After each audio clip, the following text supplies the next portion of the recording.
but we've been getting a lot of frequently asked questions, the Colfax, as we like to call them.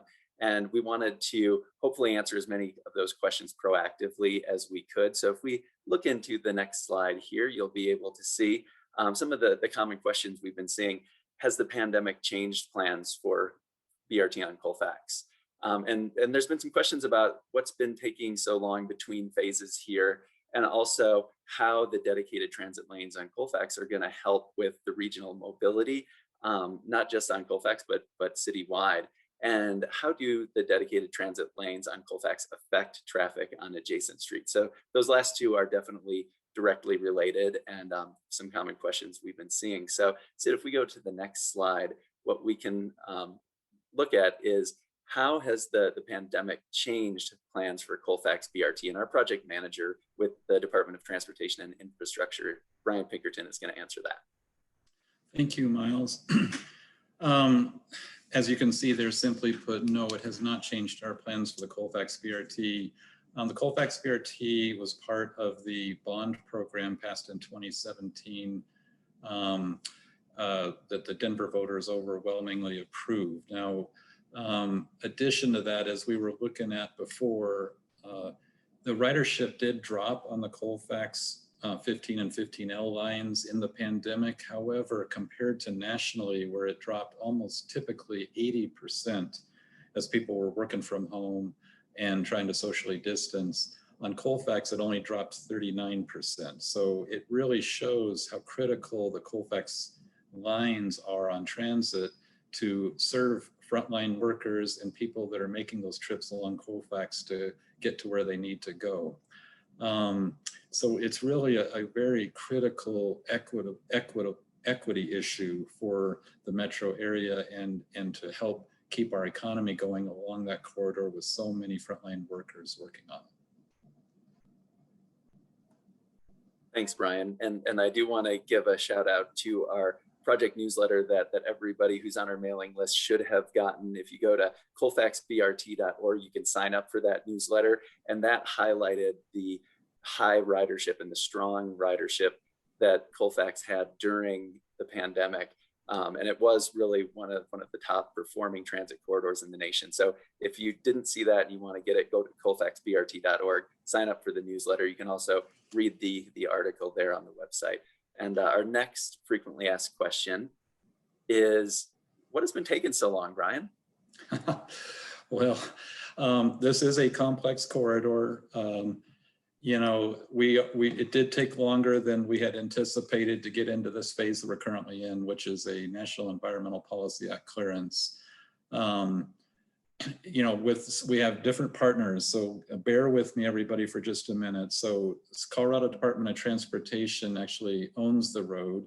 Regional Transportation District operates the bus system on the road, and the city of Denver is responsible for maintenance and operations of Colfax within the Denver area. So we've got three big partners here trying to move the Colfax project forward. And in addition to that, as that we are in a NEPA study, we have the Federal Transit Administration overseeing it.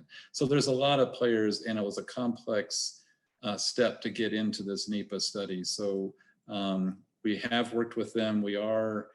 We've resolved the issues between those agencies, and now we're ready to really start moving on this. We will talk a little bit about schedule a little earlier, but we are basically hoping to have operating service in 2028. You'll see in our schedule later that this phase of the study would probably wrap up by the end of this year or early this coming year. Thanks, Brian. That's an important answer. And with all of those partners, it certainly does take a while. And it's good to see that we've got a process and a schedule in place to move us forward, which brings us to our next FAQ. And that is, how will dedicated transit lanes on Colfax help with regional mobility? This is a question we hear a lot. It's really part of a total system, right? So, you know, transit on any given step is very dependent on the rest of the system, and not only on the rest of the transit system, but the system of pedestrian mobility and bicycle mobility and vehicle mobility and parking. It's really a total system. So as we heard before, the East Colfax is the highest ridership of all the RTD routes. So taking advantage of that and maximizing that capacity with BRT is critical to help Denver achieve the mobility plan that David Krutzinger talked about early in the presentation. The short answer is, if the city were to do nothing on Colfax, to basically leave it as is, as we get into the study, we'll learn more about that, but that's really does not look like a good option at all. With the growth that we're expecting, the growth in employment, the growth in population, if we were to do nothing, it's not going to get better, it's going to get worse, and the surrounding areas are going to get worse in terms of people's ability to move around.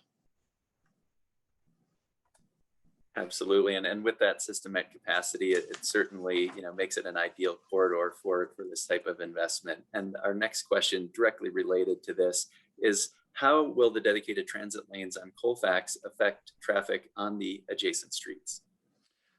We know this is a sensitive topic. We know that currently there's a course diversion from Colfax to the adjacent street. We're going to learn more as we go through this study with our traffic modeling, and we'll be bringing that information back to the public so that you can really see what we're seeing in terms of the effects of the options that are under consideration and what those would be projected to look like in 2040. Again, if we were to take no action and basically leave the system as is, that diversion to the parallel routes in the adjacent streets would definitely get worse. So the question is, if we take the action, is it going to be worse than that worse, or how much worse, or will it actually be better than that? We do think that moving people onto transit is a very, very important step to help with that issue. So we project that attracting more people to transit actually helps mitigate any impact to the parallel streets.